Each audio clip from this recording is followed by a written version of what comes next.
Goeiedag geliefde. Dit was wonderlik om hierdie week saam met julle te kuier en te vra na die nabyheid van God. Luister na die nabyheid van God volgens God in Openbaring 21 vers 1 tot 6. Toe het ek 'n nuwe hemel en 'n nuwe aarde gesien. Die eerste hemel en die eerste aarde het verdwyn en die see het nie meer bestaan nie. Ek het die heilige stad, die nuwe Jerusalem, van God uit die hemel uit sien afkom. Die stad was gereed soos 'n bruid vir haar man versier is. Toe het ek 'n harde stem van die troon af hoor sê, kyk, die woonplek van God is nou by die mense. Hy sal by hulle bly. Hulle sal sy volke wees. En God self sal by hulle wees as hulle God. Hy sal al die trane van hulle oë afdroog. Die dood sal dan nie meer wees nie. Ook leed, smart en pyn sal al nie meer wees nie. Die dinge van vroeër het verbygegaan. Toe sê hy wat op die troon sit, kyk, ek maak alles nuut. En daarna sê hy, skryf hierdie woorde op, want hulle is betroubaar en waar. Verder sê hy vir my, dit het klaar gebeur. Ek is die Alfa en die Omega, die begin en die einde.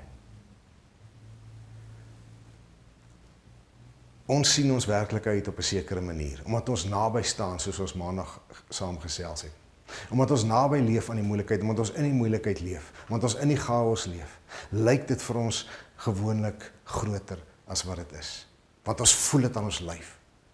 Ek wil dit nie ontken nie en ek wil nie jy moet dit ontken nie. Die seer is die seer. En ons kyk na ons werklikheid.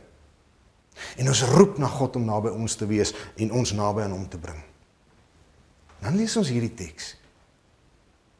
En ons besef maar, die werklikheid deur God se oë, God se werklikheid, is iets heeltemal anders as wat ons dink. Wanneer hy hierdie wonderlike nuwe Jerusalem, hierdie wonderlike nuwe toestand beskryf, waar hy by sy mense is en sy mense by hom, hier in vers 3, dan laat hy vir ons baie pertinent opskryf in vers 6, dit het klaar gebeur. God kyk anders na die werklikheid. Dit het klaar gebeur. In God se realm is die nuwe Jerusalem en is hy by sy mense. Dis 'n afgehandelde ding. Ons ervaar dit nog nie, want dis in God se realm, maar dis wat in God se realm klaar gebeur het.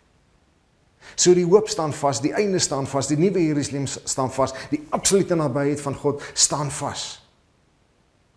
Ons kan dit net nie sien met ons werklikheid nie. Dis soos met die fliekreeks The Matrix.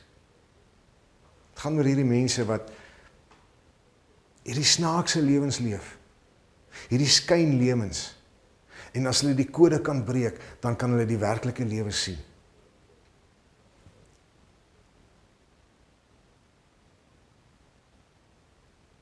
God se kode gee hy vir ons in sy woord, en daarom was dit so belangrik, soos ons gister gesê het, om die tyd met sy woord te spandeer, want dis waar hy ons leef. En die laaste woord, soort van die laaste woord wat hy in sy woord vir ons gee, is om te sê, hierdie wonderlike dinge het volgens my klaar gebeur. Want ek is die Alfa en die Omega. Nie ons omstandighede is die begin en die einde nie. Nie ons ervaring van ons omstandighede is die begin en die einde nie. Wat God sê is die begin en die einde, want hy is die begin en die einde. En hy sê, die aanbreek van die nuwe tyd vir sy mense, die nabyheid van God by ons, het reeds aangebreek. Is dit dalk moeilik om te ervaar as dit moeilik gaan rondom jou? Is dit dalk moeilik om te sien as jy bekommerd is oor jou eie toekoms, jou kinders se toekoms, jou land se toekoms, jou kerk se toekoms. Maar hier is die hoop. Hier is die troos. God sê dit het klaar gebeur volgens hom. Mag God ons oë so oopmaak dat ons verby al die bedrogkodes wat hierdie wêreld aan ons opdis kan sien. En sien dat sy werklikheid is. Dat die woonplek van God nou by sy mense is. Dat hy by hulle sal bly. En ons God is. Nader, my God by u. Shalom.